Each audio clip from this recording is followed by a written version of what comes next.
Bonjour, bonjour à toutes et à tous, c'est Smart Impact, l'émission de celles et ceux qui font de la transition écologique et de la responsabilité sociétale et environnementale des entreprises un axe fort de leur développement. Au sommaire aujourd'hui, les engagements du numéro 1 français des huiles alimentaires, le Sieur. Son directeur RSE, Roberto Bellino, sera mon invité juste après ces titres. Un débat sur France Relance et ce rapport du Haut Conseil pour le climat qui juge 70 mesures du plan du gouvernement incompatibles avec nos objectifs de réduction d'émissions de CO2. Et puis dans Smart Ideas, vous découvrirez Fern, c'est une société de design éco-responsable qui propose des solutions d'aménagement et d'ameublement éco-conçues. Donc, alimentation, plan de relance, design, 3 univers, 30 minutes pour les décortiquer. C'est parti.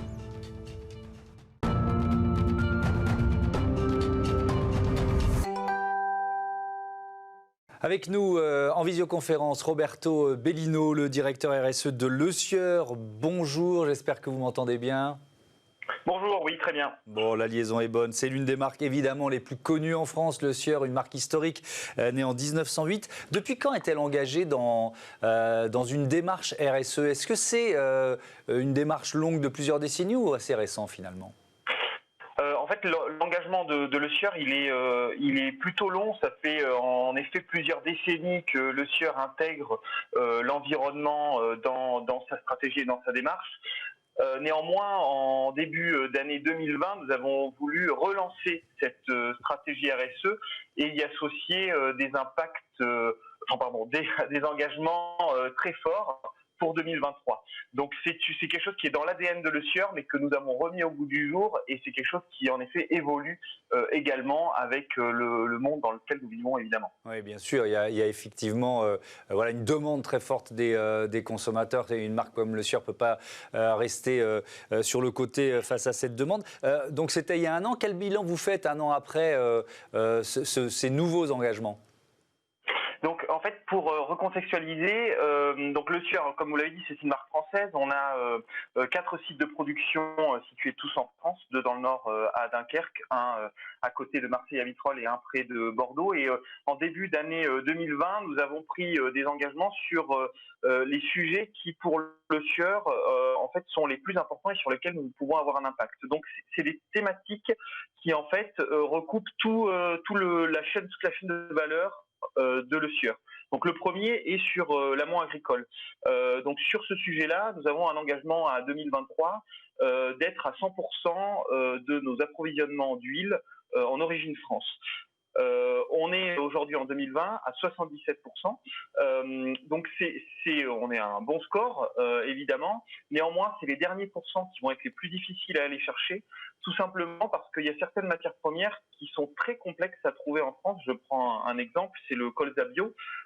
Aujourd'hui, produire du colza bio en France, c'est possible, mais c'est très très limité, et au vu des volumes que nous produisons, c'est vraiment complexe pour nous d'aller juste chercher la matière première. Donc, mais en fait, ça veut dire, je vous interromps une seconde, ça veut dire, je reste sur cet exemple qui est très intéressant, comment vous faites? Vous accompagnez les agriculteurs dans une transition bio? C'est une démarche de longue durée dans ces cas-là?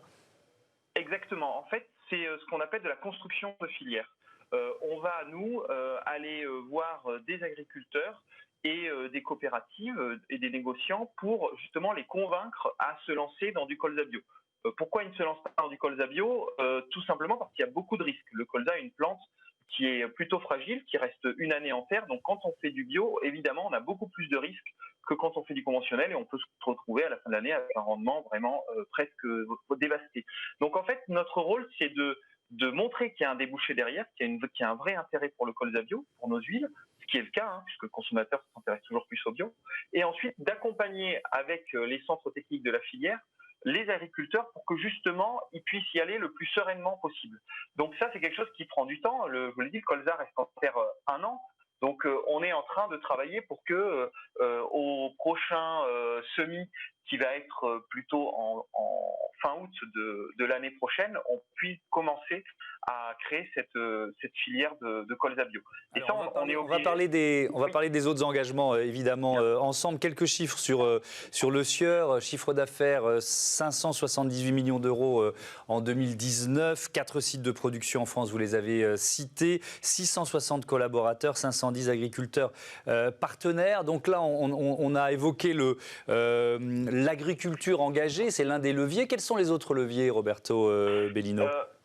Donc on a un autre levier qui est sur la production responsable. Donc là, c'est tout ce que l'on va faire dans nos usines et sur nos sites de production pour justement avoir les produits les plus éco-conçus possibles. Et donc c'est dans nos usines, mais c'est aussi quand on développe les produits. On a développé ce qu'on appelle une charte d'éco-conception qui regroupe 25 critères que l'on va regarder à tout nouveau lancement de produit ou toute rénovation. C'est-à-dire que quand on met un nouveau produit sur le marché, on passe à cette moulinette, ça nous donne un score et il faut que ce score il soit meilleur que la version précédente ou que la référence du marché.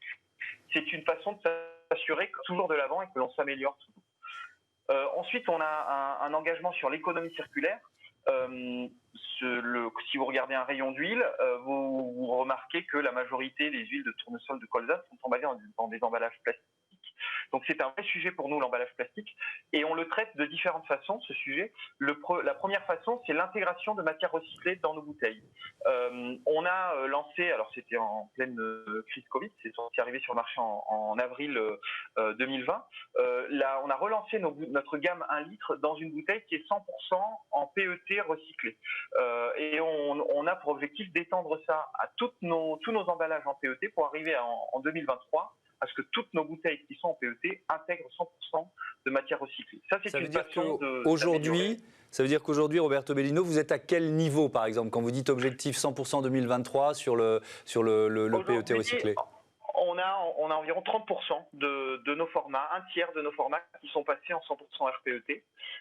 Et ça s'est fait au cours de l'année 2020. Au démarrage, on avait une seule bouteille qui était la bouteille de fleurs de colza qui était en 100% RPET. Et c'est quelque chose qu'on est en train de faire et on prévoit arriver d'ici 2023 à ce que tous nos formats intègrent 100% de RPET. Est-ce que vous cherchez aussi des substituts au plastique en allant encore plus loin d'une certaine façon? Oui, alors tout à fait. En fait, on regarde ce sujet d'alternative au plastique et pour ça, il y a différentes façons de regarder la problématique. La première, ça va être de trouver des matériaux alternatifs. Donc là, c'est des projets d'assez long terme où on va travailler sur des alternatives au plastique, des plastiques biosourcés, des plastiques compostables. Donc ça, c'est des choses que l'on commence à regarder. Et puis après, une autre solution, c'est de changer de système de distribution. C'est-à-dire de ne plus avoir des emballages jetables, mais d'avoir des emballages réutilisables. Et c'est ce que l'on a fait en intégrant le projet Loop, il y a maintenant désormais quasiment 1 an et demi, où on a rejoint ce mouvement d'environ une vingtaine de marques pour proposer aux consommateurs des produits de grandes marques en emballage consigné. Donc aujourd'hui, on a 2 bouteilles, une bouteille d'huile d'olive Puget et une bouteille d'huile de tournesol vierge Le Sieur, qui sont en emballage consigné, que le consommateur peut aller acheter dans des carrefours, dans plusieurs carrefours sur Paris, et ensuite ramener sa bouteille, être remboursé de sa consigne. La bouteille est lavée par Loop, par ce prestataire, et ensuite nous est renvoyée pour que nous la reconditionnions. Qu'est-ce que ça suppose, ce projet Loop, donc, qui est lancé, on l'a vu avec le logo par TerraCycle et proposé dans les magasins Carrefour? Qu'est-ce que ça suppose pour vous, pour une grande marque comme Le Sieur, en termes de production, d'approvisionnement, de logistique, d'intégrer un projet comme celui-là? Alors, tout d'abord, il a fallu travailler sur les emballages. Nous, on était et on est toujours dans une optique où on fait des emballages, on veut des étiquettes qui restent le plus possible sur l'emballage. Donc on veut des emballages qui résistent le mieux au temps pour que dans la cuisine du consommateur, ils tiennent. Là, il y a un léger changement puisqu'on doit réutiliser la bouteille, il faut que l'étiquette s'enlève. Donc on a fait un gros travail sur notamment justement l'étiquette pour que en fait, lors du procédé, elle tient très bien sur la bouteille, mais lors du procédé de lavage, elle va s'enlever facilement, ce qui n'est pas le aujourd'hui des bouteilles, des étiquettes que vous trouvez sur des bouteilles en verre. Donc c'est ce premier point. Et puis sur la forme des bouteilles, on a beaucoup travaillé avec, vous les avez cités, avec le TerraCycle, pour trouver la meilleure forme, ce qui soit le plus facilement lavable. Et donc on a fait plusieurs essais de différentes bouteilles qui pouvaient rentrer dans ce modèle-là. Ça c'est sur la conception de l'emballage. Et ensuite il y a un vrai sujet où le Sueur faisait de la consigne il y a environ, en 2020, il y a 50-60 ans, on avait lancé une bouteille d'huile consignée. Évidemment ça n'existe plus, mais en fait on ne sait plus comment gérer la consigne dans les systèmes d'information. Donc ça a été énormément de travail des équipes pour justement faire adapter nos systèmes à un système de consigne qui est quelque chose vraiment d'ancien, mais que l'on doit remettre au goût du jour. Merci beaucoup, merci Roberto Bellino. À bientôt sur Bismart. Tout de suite, on débat autour du plan de relance. Est-il compatible avec les objectifs de l'accord de Paris? Retrouvez le débat de Smart Impact avec Veolia.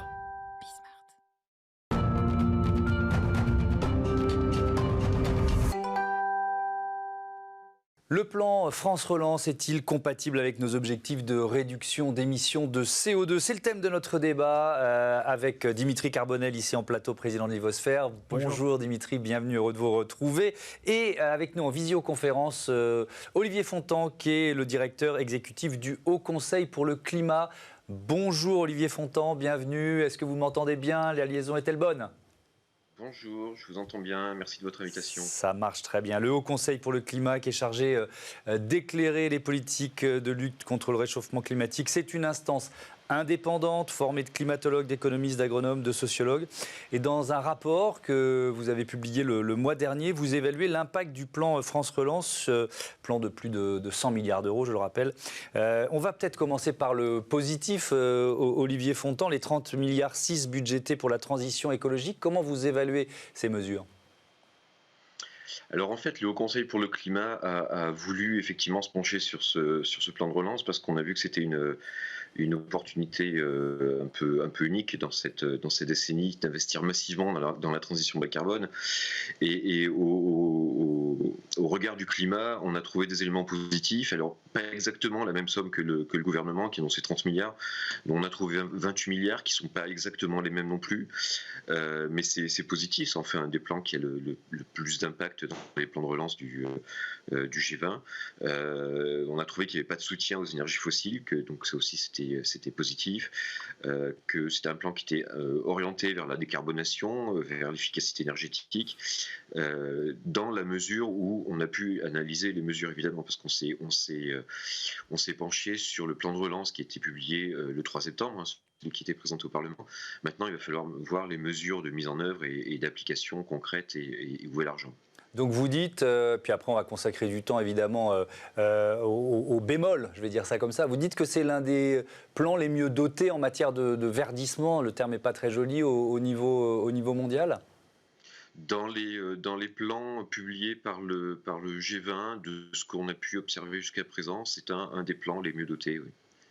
Dimitri Carbonel, premier bilan positif là aussi. Comment vous évaluez le plan France Relance ? Oui, je pense. Alors déjà, souvent on a l'habitude en France d'étrier en fait le gouvernement. Je pense que c'est bien aussi de reconnaître les bonnes choses. Effectivement, c'est un des plans, comme le disait Olivier, qui est le mieux doté. Il y a autre chose, c'est qu'ils ont ils ont évalué aussi ce bilan sur une des parties des mesures. Il y a un troisième point qui me semble très important, qui concerne justement le Haut Conseil pour le climat, c'est qu'ils ont créé une instance qui est capable de critiquer sa propre stratégie. Donc c'est une forme de contre-pouvoir, et on l'a bien vu dans le rapport, il y a vraiment du positif, mais aussi pas mal effectivement de bémols, ce qui va permettre au gouvernement ensuite d'aller beaucoup plus loin, c'est ce qu'on le souhaite. Après, effectivement, ce sera la mise en œuvre qui sera en question. C'est vrai que c'est une démarche originale, une démarche de transparence d'une certaine façon de la part du gouvernement. Olivier Fontan, dans ce rapport, alors c'est ce que j'ai vu, c'est ce qui ressortait le plus souvent dans les articles qui citaient votre rapport, je vais dire ça comme ça. 70% des mesures de ce plan France Relance ne vont pas dans le bon sens. Est-ce que vous êtes exactement sur ce chiffre-là, vous aussi ? Alors, le rapport, à vrai dire, a été lu et interprété de manière assez diverse et parfois de manière un peu éloignée de ce qu'on avait initialement écrit et des deux côtés, hein.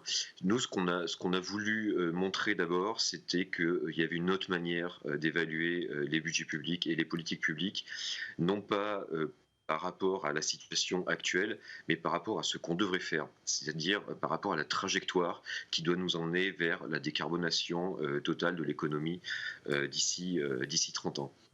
Et donc, en fait, on a évalué à peu près en deux catégories.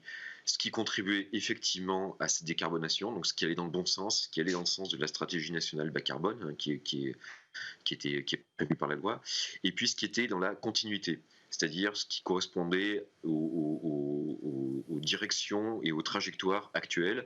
Alors, c'est des trajectoires où nos émissions baissent, mais elles ne baissent pas suffisamment. Donc, on a qualifié ça de dépenses qui vont dans la continuité. Et la continuité, c'est 70 milliards du plan de relance, à notre estimation. Donc, c'est effectivement l'essentiel du plan. Nous, on a jugé qu'il y avait 28 milliards qui allaient dans le bon sens, qui allaient dans le sens de la décarbonation de la stratégie nationale bas carbone, et 70 milliards qui étaient dans la continuité de ce qu'on fait jusqu'à présent, et qui donc, dans l'absolu, n'est pas suffisant par rapport aux objectifs qu'on s'est donnés. On retrouve ce 70% dont on parlait, pardon de vous interrompre. On va peut-être essayer de prendre un exemple, la baisse des impôts de production, qui est l'une des mesures de ce plan de relance. Vous dites quoi, Olivier Fontan? Vous dites qu'elle peut aussi bénéficier à des entreprises plus ou moins carbonées, on va dire ça comme ça? C'est typiquement l'exemple d'une mesure qui est effectivement qui pose question, parce qu'on a d'abord une mesure massive, hein, c'est 20 milliards du plan de relance, enfin c'est 20% du plan de relance, et ensuite c'est une mesure qui va profiter à l'économie telle qu'elle est aujourd'hui. Donc on est tout à fait dans la continuité des émissions. C'est pas avec ce genre de mesures qu'on va pouvoir engager les transformations structurelles qui, à terme, vont nous mener vers cette décarbonation. Dimitri Carbonel, c'est vrai qu'il y a des montants importants qui sont dédiés au secteur de l'automobile ou de l'aérien, par exemple, qui sont évidemment des secteurs à production carbonée. Mais on voit mal le gouvernement ne pas venir en aide au secteur aérien qui est dans une crise majeure. Vous voyez ce que je veux dire? Oui, je pense qu'il y a une des problématiques, c'est que on a un peu l'impression qu'ils essayent de ménager la chèvre et le chou. Je m'explique. D'un côté, effectivement, hein, bien sûr, il faut sauvegarder des emplois, aider les entreprises, mais il y a un manque, selon moi, peut-être de vision dans le long terme. Dans 5 à 10 ans, il est fort probable que ces secteurs aient moins de salariés. Et dans le plan de relance, il est indiqué, à ma connaissance, nulle part, comment on va aider ces personnes à potentiellement changer de secteur. On parle beaucoup de la réparation qui est en plein boom, mais ce n'est pas nécessairement celui-là, ça pourrait être d'autres. Pourquoi ne pas intégrer dans ce plan des aides pour favoriser justement la formation, l'adaptation aussi de ces personnes, pour faire d'autres emplois dans d'autres secteurs qui, eux, vont progresser? Parce que l'automobile et l'aéronautique, ce n'est pas du tout dit que ça va fortement augmenter dans les prochaines années. Au contraire, on pense que ça va réduire en raison notamment des impacts. Est-ce que vous diriez, Dimitri, que c'est une occasion manquée d'une certaine façon? Oui, alors, occasion manquée, oui et non, dans le sens où, encore une fois, j'ai un peu l'impression que c'est une forme de premier brouillon et qu'ensuite, ça va être changé, donc c'est pas complètement manqué. Mais effectivement, il y avait une vraie opportunité parce que d'un côté, on donne de l'argent aux entreprises, on les aide. Eh bien, c'est un peu normal de dire, OK, on vous aide, mais de l'autre côté, ce qu'on appelle l'éco-conditionnalité, on vous donne aussi on demande un certain nombre de responsabilités sur le plan du climat, notamment. Olivier Fontan, justement, l'éco-conditionnalité, pas facile à prononcer, vous pensez que ce n'est pas suffisamment présent dans ce plan France Relance, c'est-à-dire qu'il aurait fallu, par exemple, je reviens aux baisses d'impôts, les conditionner? Ça, c'est un point qu'on a mentionné dès notre rapport annuel qu'on avait publié en juillet et qui déjà prenait en compte les mesures annoncées au mois d'avril et de mai par le gouvernement. On revenait sur l'éco-conditionnalité, on proposait même une grille d'analyse et d'application de cette éco-conditionnalité qui permettent justement d'orienter l'ensemble de ces fonds publics vers des transformations structurelles de l'économie et vers une bifurcation assez rapide, parce qu'il faut qu'elle soit rapide, vers la stratégie nationale bas carbone et la trajectoire de de décarbonation. Donc oui, on a regretté déjà dans le rapport annuel que cette éco-conditionnalité soit pas plus effective, et on est revenu dessus dans le rapport sur le plan de relance, effectivement. Surtout qu'il y a des outils qui existent. Mais est-ce que, je pose un peu la même question qu'à Dimitri tout à l'heure, je vous la pose Olivier Fontan, est-ce qu'on peut accélérer la mutation quand des secteurs souffrent aussi fortement de la crise économique ?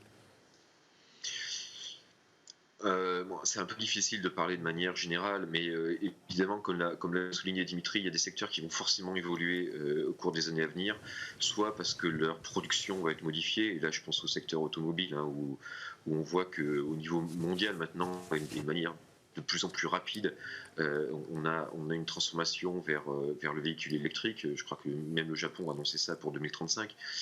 On trouve ça chez plusieurs nouveaux Européens. Donc on sait que ce sont des secteurs industriels qui vont se modifier.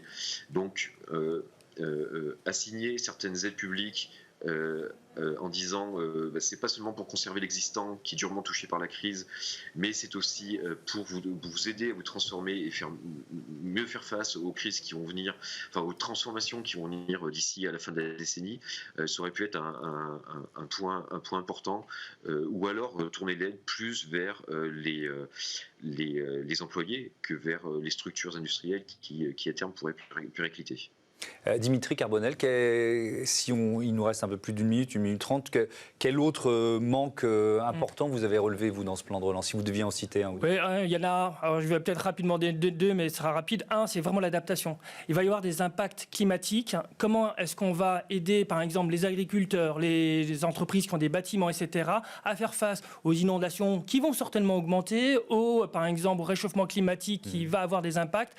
Il faut vraiment intégrer ça dans le plan de relance. Deuxième, c'est juste la sobriété, c'est réduire effectivement la consommation. Le problème, c'est que c'est un peu tirer une balle dans le pied pour le gouvernement, parce que quand il y a de la consommation, il y a du PIB. Quand il y a du PIB, il y a des recettes fiscales. Et quand il y a des recettes fiscales aussi, malheureusement, s'il y a moins de recettes fiscales, il y a aussi moins de CO2 parce qu'il y a moins de consommation, quoi. Donc c'est un point-là qui est aussi très compliqué, je pense, au gouvernement de faire. Mais là, plus de sobriété, ce serait important de le mettre dedans. Olivier Fontan, pour conclure, une mesure qui vous semble urgente, puisque le Haut Conseil est là pour accompagner les politiques publiques, ce serait quoi ? En matière de climat, que ce soit pour l'atténuation ou pour l'adaptation, dont Dimitri a raison de souligner l'importance. En fait, la grande leçon, c'est qu'il n'y a pas de mesure magique, il n'y a pas de balle en argent, comme on dit en anglais. Donc c'est pas une mesure essentielle pour le climat. Par contre, nous, ce sur quoi on insiste tout au long de nos rapports, et on en a publié pas mal l'an dernier, c'est sur la dimension structurelle des transformations dont on a besoin. On a besoin de réfléchir comment l'ensemble des secteurs, que ce soit les transports, que ce soit le bâtiment, que ce soit l'agriculture, vont évoluer vers des transformations structurelles qui correspondent à cette volonté de décarbonation. Et c'est là-dessus qu'il faut qu'on réfléchisse beaucoup plus tous ensemble, au niveau de l'État, au niveau des grands industriels, au niveau du secteur privé. Merci beaucoup, merci Olivier Fontan, merci Dimitri, merci, à très bientôt évidemment dans cette émission. Tout de suite, c'est Smart Ideas, vous voulez redécorer vos bureaux ?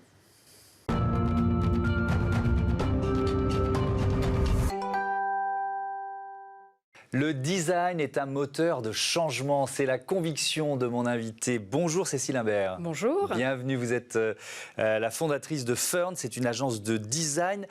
Quand l'avez-vous créée? Avec quelle idée, quel principe? Alors Fern a été créé en 2018. En fait, mon objectif était de créer des solutions d'aménagement et d'ameublement éco-responsables à destination des entreprises.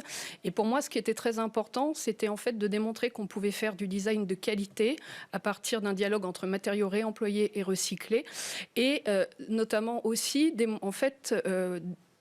prouver aux entreprises que clairement on peut aujourd'hui éco-concevoir et mettre en place des modèles d'éco-conception. Oui, il y a un travail de pédagogie effectivement. Exactement. De conviction. Pourquoi ce nom Fern, c'est un nom anglais, c'est ça, anglophone? Exactement, donc Fern, la signification en anglais est fougère, donc c'est pas forcément la notion de fougère, même si c'est l'une des plantes les plus anciennes au monde, mais pour moi c'était plus la symbolique liée notamment au Maui. Fern veut dire seconde vie, donc quand on fait de l'éco-conception, matériaux réemployés, recyclés, c'est vrai que la notion de seconde vie est importante.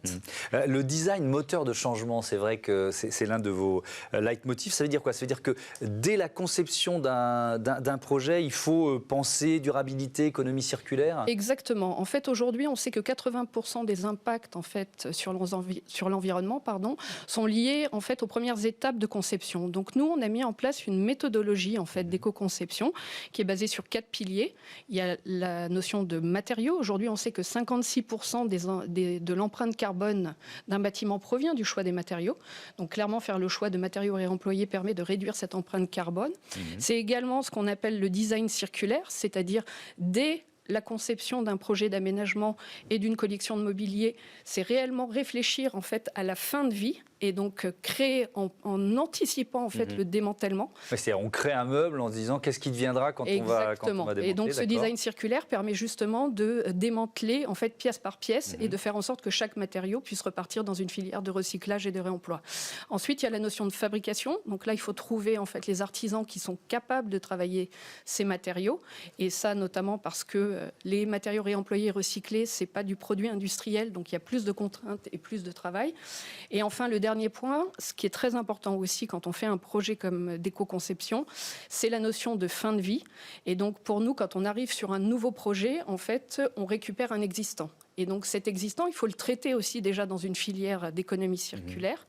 Il y a des matériaux à récupérer, à recycler, à valoriser éventuellement. Exactement. Et donc ce qu'on fait dès qu'on arrive, c'est de faire un diagnostic sélectif qui permet d'identifier en fait des matériaux qui vont pouvoir partir en filière de réemploi et de recyclage pour justement améliorer ce processus et je dirais, rester dans un cercle vraiment d'économie circulaire. Est-ce que c'est encore minoritaire, cette démarche? Vous disiez, il faut convaincre les clients.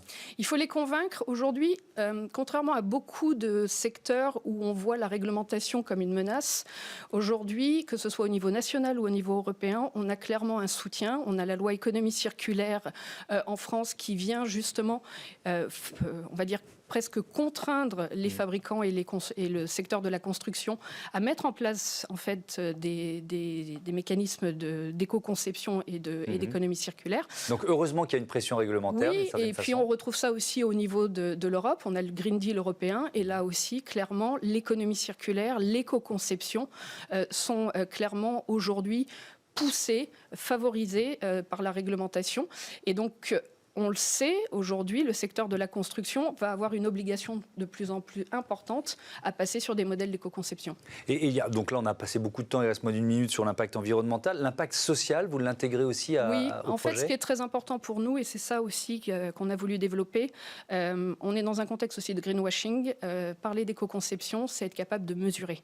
Donc nous, dans nos projets, ce qu'on fait, c'est que justement, on mesure ces empreintes, ces impacts environnementaux. Et sur les impacts sociaux, nous, c'est clairement ce qu'on dit, c'est que mettre en place un espace éco-conçu, c'est bon pour la santé des utilisateurs, donc en l'occurrence dans des espaces de travail pour les collaborateurs. C'est également, on va dire, créer des conditions de bien-être. Ça donne du sens. C'est aussi un travail éducatif. Quand on passe 8 à 10 mois chez un client, on profite de notre passage aussi pour éduquer et pour sensibiliser les gens à l'éco-conception et mettre en place des bonnes pratiques au sein des entreprises pour justement réduire au maximum les consommations. Aujourd'hui, on sait que c'est possible. Et donc, je pense que l'entreprise a réellement un rôle social aussi d'éducation. Et donc, on est là pour les accompagner. Merci beaucoup. Merci Cécile Imbert. Bon vent à Furnes. C'est d'ailleurs cette problématique du BTP et de l'économie circulaire appliquée au BTP. Ce sera le thème du grand entretien demain. J'aurai le plaisir de retrouver Émilie Kovacs et on accueillera pour cette première Fabrice Bonifay, qui est le directeur du C3D, le collège des directeurs du développement durable, mais qui est aussi directeur du développement durable chez Bouygues, au groupe Bouygues. Voilà, c'est la fin de cette émission. On se retrouve demain, donc 9h, midi, 20h30 sur Bismart. Salut.